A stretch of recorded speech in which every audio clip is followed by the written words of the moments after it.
Hello students, हम लोग पिछला वीडियो में SN1 और SN2 रिएक्शन के बारे में पढ़ रहे थे, लेकिन वो पूरा ख़त्म नहीं हुआ था, है ना। हम लोग SN1 और SN2 रिएक्शन का रिएक्टिविटी के बारे में चर्चा कर रहे थे, किस प्रकार के कंपाउंड में वो स्लो होगा, किस प्रकार के कंपाउंड में वो फास्ट होगा। तो कुछ नोट लिखा हुआ है, इसको हम लोग देखेंगे। देखिए क्या लिखा हुआ है। 1 degree alkyl halides are the most reactive in SN2 reaction. पिछला वीडियो में भी हम लोग चर्चा किए थे कि 1 डिग्री जो हैलाइड रहेगा उसमें न्यूक्लियोफिलिक सब्स्टिट्यूशन रिएक्शन SN2 तरीके से होगा, और वही 3 degree alkyl halides are the most reactive in SN1 reaction. और जो 3 डिग्री अल्काइल हैलाइड रहेगा उसमें SN1 तरीके से रिएक्शन होगा, 2 स्टेप में। पहले कार्बोनियम आयन बनेगा, उसके बाद प्रोडक्ट में कन्वर्ट होगा। The reactivity order of alkyl halides towards SN2 and SN1 reaction is, देखिए अल्काइल फ्लोराइड है, अल्काइल क्लोराइड है, अल्काइल ब्रोमाइड है, अल्काइल आयोडाइड है। इन चारों कंपाउंड में अल्काइल ग्रुप हमारा सेम है, तो फिर SN1 और SN2 रिएक्शन किस प्रकार के हैलाइड में आसानी से होगा? तो अल्काइल आयोडाइड में सबसे आसानी से होगा, उससे स्लो अल्काइल ब्रोमाइड, उससे स्लो अल्काइल क्लोराइड, और उससे भी स्लो अल्काइल फ्लोराइड। इसको हम यहाँ से समझ सकते हैं। देखिए SN2 में क्या होता है कि जो न्यूक्लियोफाइल होता है SN2 रिएक्शन में, जो न्यूक्लियोफाइल होता है वो रिएक्शन सेंटर पर बैक साइड से अटैक करता है, बैक साइड से अटैक करता है। तो जिस कार्बन पे भीड़ भाड़ सबसे कम होगा वहाँ न्यूक्लियोफाइल आसानी से पहुंच जाएगा। लेकिन ये चारों एग्जाम्पल में हम लोग देख सकते हैं, चारों एग्जाम्पल में कि कार्बन पर देखिए सेम प्रकार का ग्रुप लगा हुआ है, सभी में हाइड्रोजन लगा हुआ है। इसका मतलब ये हुआ कि इन चारों कंपाउंड में कार्बन के पास स्टेरिक हिंड्रेंस अर्थात भीड़ भाड़, स्टेरिक हिंड्रेंस को हम भीड़ भाड़ वर्ड से यूज करेंगे।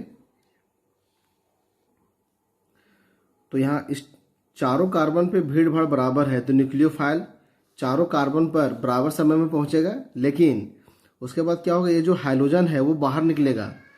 चूंकि फ्लोरीन का आकार छोटा होता है, क्लोरीन का आकार उससे बड़ा होता है, ब्रोमीन का आकार उससे भी बड़ा होता है, आयोडीन का आकार सबसे बड़ा होता है। तो ये जो बॉन्ड का लंबाई है वो इंक्रीज करेगा। चूंकि ये बॉन्ड छोटा है तो ये सबसे मजबूत होगा, लेट से टूटेगा। ये जल्दी टूटेगा, ये और भी जल्दी टूटेगा, ये सबसे जल्दी टूटेगा। तो अल्काइल आयोडाइड में रिएक्शन जल्दी पूरा होगा, ठीक है। तो अगर हमारा अल्काइल ग्रुप सेम रहेगा तो SN1 और SN2 रिएक्शन का जो ऑर्डर है वो इस प्रकार से इंक्रीज करेगा। यहाँ कुछ एक्सेप्शन है ना। Neopentyl chloride, neopentyl chloride is 1 degree halide. Neopentyl chloride हमारा 1 डिग्री हैलाइड है। और अभी हम यहाँ क्या देखें कि 1 डिग्री अल्काइल हैलाइड में SN2 तरीके से रिएक्शन होगा, SN2 तरीके से 1 डिग्री रहेगा तो। लेकिन neopentyl chloride is 1 degree halide but it does not take part in SN2 reaction. लेकिन ये SN2 में भाग नहीं लेगा, इसमें SN1 तरीके से घटना घटेगा। क्यों? Due to steric hindrance, due to steric hindrance. देखिए ये हमारा नियोपेंटाइल क्लोराइड है, ये हमारा रिएक्शन सेंटर है, क्योंकि इसी कार्बन पे लगा हुआ है हाइड्रोजन। तो यहाँ नेगेटिव होगा, यहाँ पॉजिटिव होगा। तो जो हमारा न्यूक्लियोफाइल है वो बैक साइड से इस कार्बन पे अटैक करेगा। लेकिन बैक साइड पर 2 ग्रुप तो हमारा छोटा है, लेकिन जो तीसरा ग्रुप है वो काफ़ी बड़ा है ना। बड़ा होने की वजह से ये काफ़ी स्टेरिक हिंड्रेंस उत्पन्न करेगा और न्यूक्लियोफाइल को कार्बन के पास बैक साइड से पहुंचने में दिक्कत उत्पन्न करेगा। इसलिए नियोपेंटाइल क्लोराइड 1 डिग्री हैलाइड होने के बावजूद भी SN2 तरीके से नहीं बल्कि SN1 तरीके से न्यूक्लियोफिलिक सब्स्टिट्यूशन रिएक्शन में भाग लेगा। उसी प्रकार से हमारा दूसरा एक्सेप्शन है अलाइल एंड बेंजाइल हैलाइड।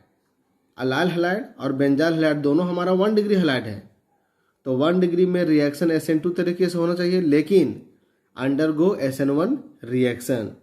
लेकिन अलाइल हैलाइड और बेंजाइल हैलाइड दोनों में न्यूक्लियोफिलिक सब्स्टिट्यूशन रिएक्शन SN1 तरीके से होगा। क्यों? क्योंकि there carbonium ions are stabilised by resonance. क्योंकि इनका जो कार्बोनियम आयन है वो रेजोनेंस की वजह से स्टेबल होंगे। आपको यहाँ रफ में समझाते हैं। देखिए ये हमारा अलाइल हैलाइड है। ये कौन सा हैलाइड है? Allyl halide. ये कार्बन एक ही कार्बन से जुड़ा हुआ है, इसलिए 1 डिग्री कार्बन है। इसी पे लगा हुआ है हाइड्रोजन क्लोरीन, इसलिए ये हमारा 1 डिग्री हाइलाइट होगा। लेकिन यहाँ पर SN1 तरीके से घटना घटेगा। SN1 में क्या होता है कि सबसे पहले ये क्लोरीन यहाँ से बाहर निकल जाएगा, है ना। तो क्या हो जाएगा यहाँ पर CH2 double bond CH single bond CH2। जब ये क्लोरीन बाहर जाएगा तो वो Cl माइनस के रूप में बाहर निकलेगा और यहाँ पे क्या छोड़ के जाएगा प्लस चार्ज। देखिए कार्बन हमारा 1 डिग्री है, ये 1 डिग्री कार्बोनियम आयन है, 1 डिग्री कार्बोनियम आयन जो नॉर्मली लेस स्टेबल होता है। लेकिन यहाँ पर ये जो 1 डिग्री कार्बोनियम आयन है ये अपेक्षाकृत स्टेबल होगा। क्यों स्टेबल होगा? क्योंकि यहाँ रेजोनेंस होगा। रेजोनेंस की वजह से ये चार्ज का डीलोकलाइजेशन होगा। कैसे होगा रेजोनेंस? देखिए ये बॉन्ड यहाँ पर शिफ्ट करेगा, ये बॉन्ड यहाँ शिफ्ट करेगा, तो क्या हो जाएगा यहाँ CH2 सिंगल बॉन्ड CH, यहाँ डबल बॉन्ड CH2 और प्लस चार्ज यहाँ पर आ जाएगा।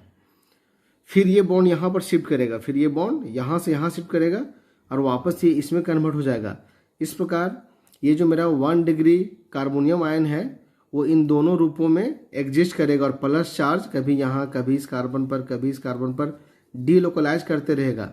तो जब भी किसी आयन का रेजोनेंस की वजह से चार्ज का डीलोकलाइजेशन होगा तो इसका स्टेबिलिटी इंक्रीज कर जाता है।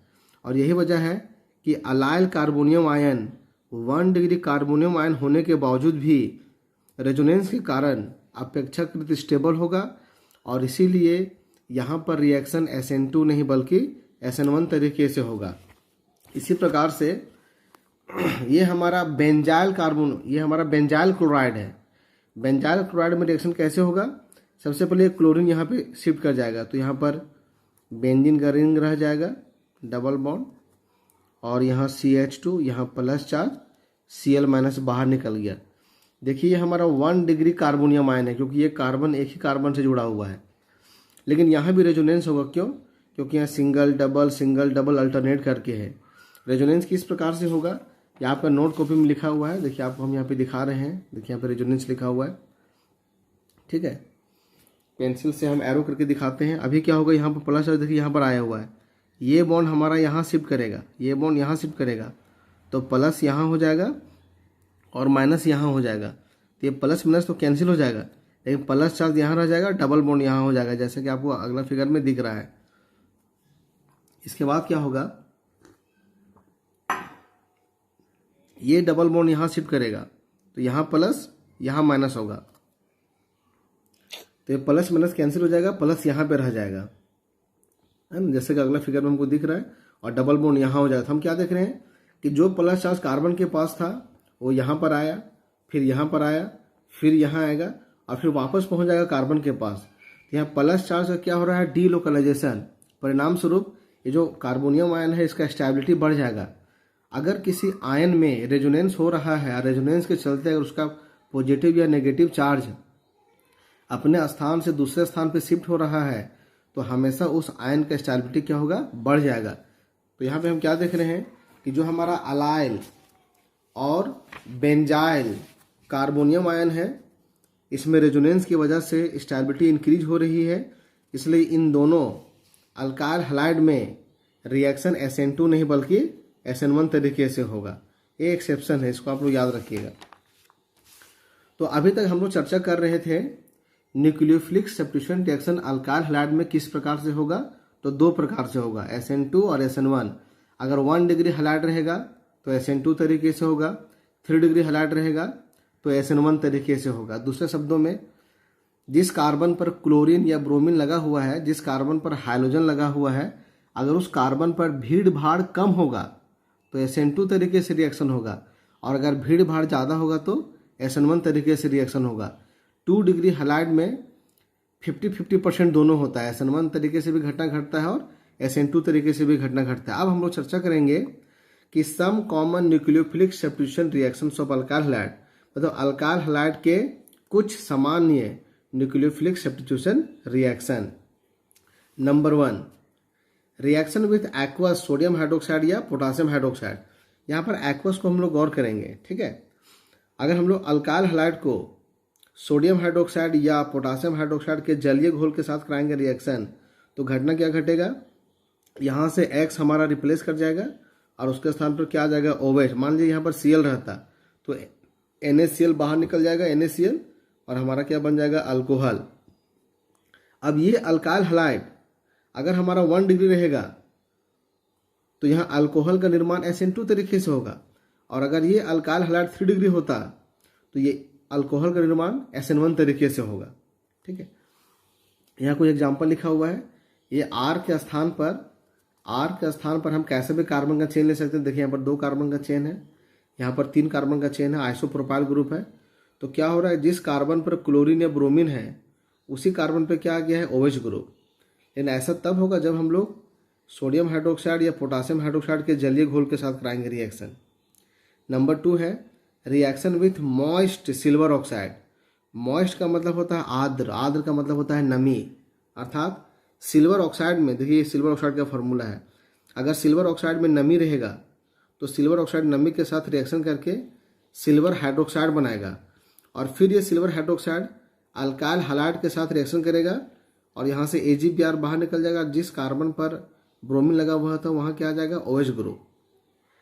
तो हम इसको भी याद रखेंगे कि अगर हम लोग अल्काइल हैलाइड को मॉइस्ट सिल्वर ऑक्साइड के साथ कराएंगे रिएक्शन तो मेरा अल्कोहल का निर्माण होगा। यहाँ रिएक्शन को हम 2 स्टेप में लिखे हुए हैं, और ये दोनों स्टेप को मिला के देखिए यहाँ पर सिंगल स्टेप में लिखा हुआ है। हम यहाँ पर अल्काइल हैलाइड लिखें और सिल्वर ऑक्साइड और वाटर को हम एरो पे लिखें, moist silver oxide, moist silver oxide.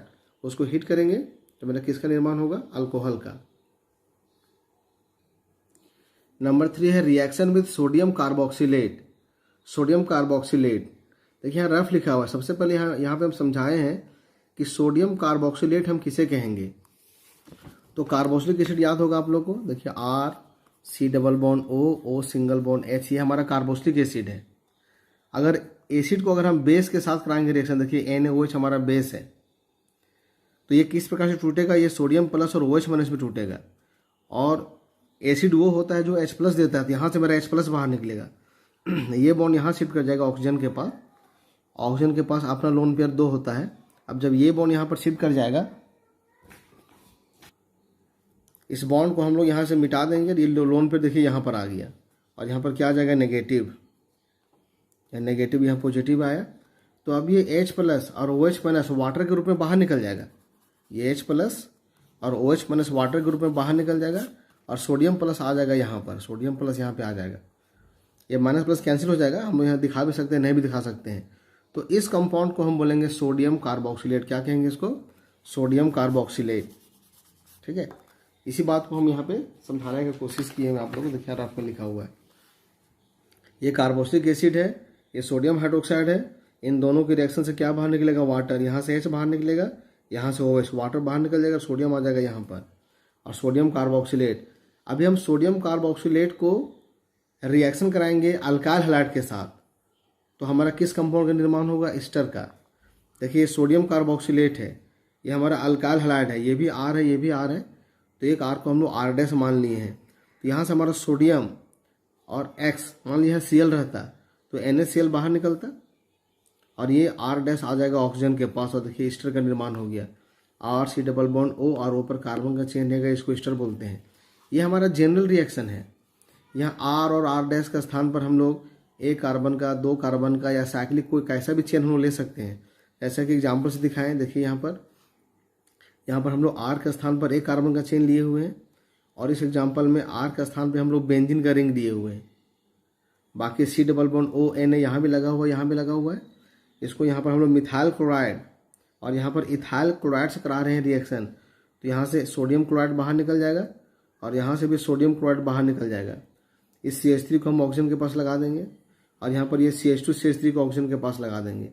देखिए दोनों कंपाउंड हमारा एस्टर, इसका नाम होगा मिथाइल इथनोवेट, इसका नाम होगा इथाइल बेंजोवेट, इथाइल बेंजोवेट।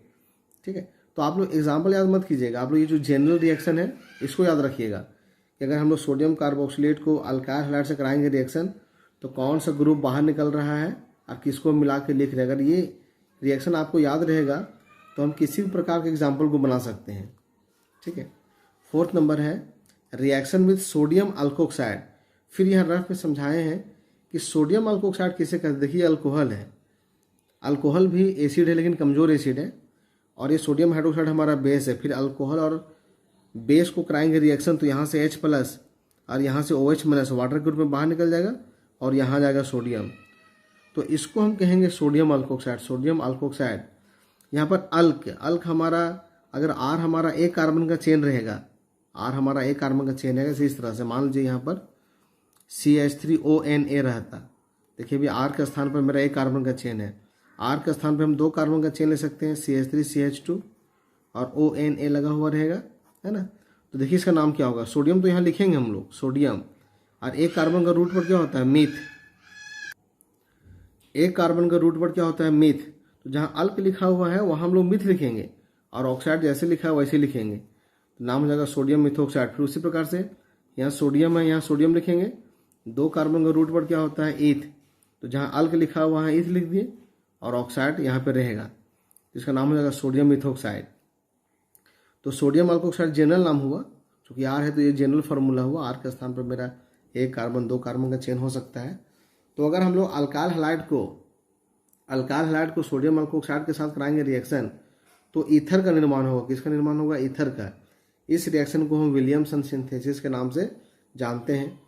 आगे हमारा जो 11 चैप्टर है अल्कोहल फिनॉल ईथर, उस ईथर में हम लोग विलियमसन सिंथेसिस को और विस्तार से पढ़ेंगे। या फिर देखिए जनरल रिएक्शन लिखा हुआ है, यह हमारा सोडियम अल्कोक्साइड है, यह अल्काइल हैलाइड है। फिर यहाँ से सोडियम हैलाइड बाहर निकल जाएगा, और इस R को यहाँ मिला के लिख देंगे तो क्या बन जाएगा हमारा ईथर। तो फिर यहाँ R और R' के स्थान पर कैसा भी कार्बन का चेन हो सकता है। यहाँ पर हम देखिए एग्जाम्पल में क्या किए, R के स्थान पर दो कार्बन का चेन लिए, और यहाँ भी R के स्थान पर दो कार्बन का चेन है, NaCl बाहर निकाल दिए, बाकी हिस्सों को मिला के लिख दिए, तो बन गया हमारा डाइथाइल ईथर। ये इसका आयुर्वेदिक नेम हो जाएगा इथॉक्सी इथेन। तो फिर हम लोग जनरल रिएक्शन याद रखेंगे, एग्जाम्पल याद रखने की आवश्यकता नहीं है। उसी रिएक्शन का दूसरा एग्जाम्पल है, यहाँ पर हम लिए हैं सोडियम फिनॉक्साइड। अगर यहाँ पर H लगा रहता है H, तो इसको हम लोग फिनॉल बोलते हैं, तो फिनॉल से फिनॉक्साइड, है ना, इसका नाम होगा सोडियम फिनॉक्साइड। इसको मिथाइल क्लोराइड से कराएंगे रिएक्शन, तो NaCl बाहर निकाल देना है और CH3 को यहाँ लगा देना है, तो बन जाएगा मेरा मिथॉक्सी बेंजीन, जिसको हम लोग एनिसोल भी कहते हैं। 5 नंबर है रिएक्शन विथ सोडियम साइनाइड और पोटासियम साइनाइड। इसके बाद जो हमारा 6 नंबर आएगा उसमें रहेगा रिएक्शन विथ सिल्वर साइनाइड। तो सोडियम साइनाइड, पोटासियम साइनाइड और सिल्वर साइनाइड, इनके बारे में थोड़ा सा हम रफ में चर्चा करते हैं। देखिए सोडियम साइनाइड आयनिक कंपाउंड है। सोडियम साइनाइड कैसा कंपाउंड है, आयनिक कंपाउंड बोलने का मतलब ये हुआ कि पानी में आयनों में टूटेगा, सोडियम प्लस और Cl- में। Cl- का लेविस स्ट्रक्चर देखिए ये होगा, this is the Lewis structure of Cl-। अगर मान लीजिए कहीं पॉजिटिव सेंटर है, तो साइनाइड आयन इस पॉजिटिव सेंटर के पास कार्बन की ओर से भी अटैक कर सकता है और नाइट्रोजन की ओर से भी अटैक कर सकता है, क्योंकि यहाँ भी लोन पेयर है, यहाँ भी लोन पेयर है। तो इस प्रकार के न्यूक्लियोफाइल को एम्बिडेंट न्यूक्लियोफाइल कहा जाता है। तो सोडियम साइनाइड आयनिक कंपाउंड है, ये आयनों में टूटेगा। साइनाइड आयन एक ऐसा न्यूक्लियोफाइल है जिसके पास पॉजिटिव के पास अटैक करने के दो स्थान है, वो कार्बन की ओर से भी और नाइट्रोजन की ओर से भी अटैक कर सकता है। लेकिन AgCN ये कोवलेंट कंपाउंड है, Ag single bond C triple bond N, यहाँ पर कोवलेंट बॉन्ड है। जिस प्रकार से सोडियम साइनाइड पॉजिटिव और नेगेटिव आयन में टूटा था, सोडियम साइनाइड जिस प्रकार से पॉजिटिव और नेगेटिव आयन में टूटा था, उस प्रकार से सिल्वर साइनाइड नहीं टूटता है। तो अगर आप पॉजिटिव सेंटर के पास अटैक करना हो तो ये सिर्फ नाइट्रोजन के एटम की ओर से अटैक कर पाएगा, कार्बन के पास अटैक नहीं कर पाएगा, क्योंकि यहाँ कार्बन का एटम पे नेगेटिव चार्ज या लोन पेयर नहीं है। ठीक है, तो इस बात को हम लोग ध्यान रखेंगे। और इस बात को ध्यान में रखते हुए यहाँ पर देखिए क्या लिखा हुआ है कि when an alkyl halide is treated with sodium cyanide और potassium cyanide, alkyl cyanide is formed as the major product. तो हमारा अल्काइल साइनाइड बनेगा मेजर प्रोडक्ट के रूप में। देखिए सोडियम अल्काइल हैलाइड को सोडियम साइनाइड से कराएं रिएक्शन, यहाँ से हम लोग NaX बाहर निकाल देंगे और CN को यहाँ पे लगा देंगे, अल्काइल साइनाइड। अब R मेरा कैसा भी कार्बन का चेन रहे, नो प्रॉब्लम।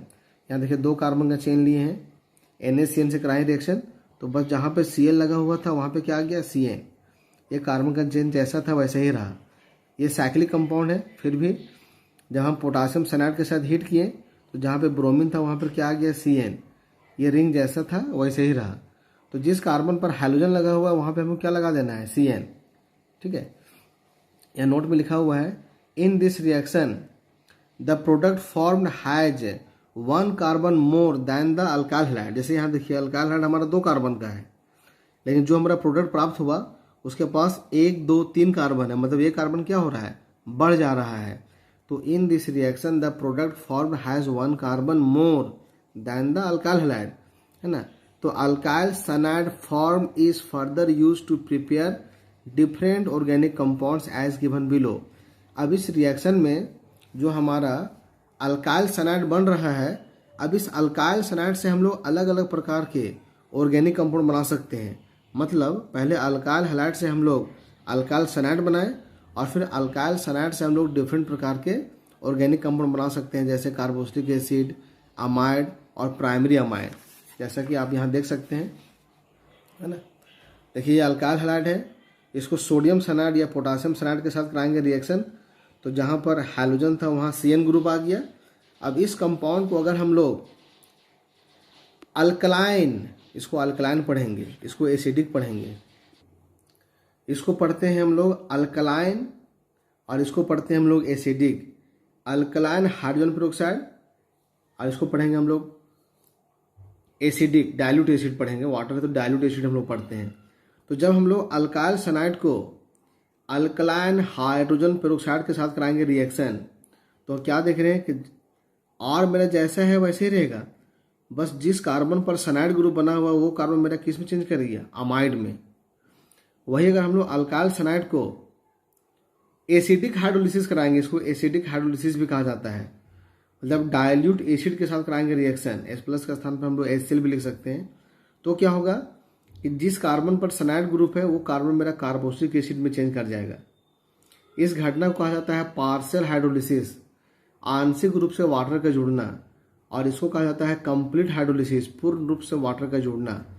और वही अगर अल्काइल सनाइड को हम लोग सोडियम और इथेनॉल के साथ कराएंगे रिएक्शन, या हाइड्रोजन के साथ कराएंगे रिएक्शन निकल कैटलिस्ट की उपस्थिति में, या लिथियम एल्युमिनियम हाइड्राइड के साथ कराएंगे रिएक्शन, देखिए यहाँ पर और लिखा हुआ, मतलब इन तीनों में से कोई एक लेना है, तीनों एक साथ नहीं लेना है। तो जब हम लोग अल्काइल सनाइड को इन तीनों में से किसी एक के साथ कराएंगे रिएक्शन, तो जो मेरा Cn ग्रुप है वो CH2NH2 में कन्वर्ट कर जाएगा और ये कार्बन का चेंज जैसा है वैसे ही रहेगा। ठीक है, इसको, इस रिएक्शन को थोड़ा सा हम आप लोग को रफ में समझाते हैं।